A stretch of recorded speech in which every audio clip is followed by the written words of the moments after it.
మీరు పనసకాయ బిర్యానీ, పనసకాయ కూర తినే ఉంటారు కదా! కానీ పనసకాయ కుస్కానైతే ట్రై చేసుండరు.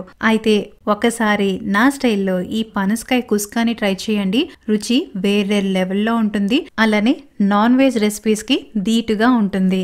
ఇది చేసుకోవటానికి నూనె, నెయ్యి వేడయ్యాక బిర్యానీ ఆకులు, బిర్యానీ దినుసులు వేసి వేగాక జీడిపప్పు, ఉల్లిపాయలు, పచ్చిమిరపకాయ, రుచికి తగ్గ ఉప్పు వేసి ఇవి కాస్త వేగాక అల్లం వెల్లుల్లి పేస్ట్ వేసి వేయించి పనసకాయ ముక్కల్ని వేసి 5 నిమిషాలు వేయించి తర్వాత పుదీనా, కొత్తిమీర వేసి కాస్త వేగాక టమాటాని గ్రైండ్ చేసి వేస్తున్నాను. కొద్దిగా పసుపు, రుచికి తగ్గ కారం, ధనియాల పొడి వేసి ఓ 2 నిమిషాలు వేయించి తర్వాత 1 గ్లాస్ బాస్మతి రైస్ కి 3 గ్లాసుల నీళ్ళని వేస్తున్నాను. కుక్కర్లో చేస్తున్నట్టయితే 2 గ్లాసుల నీళ్లు సరిపోతాయి.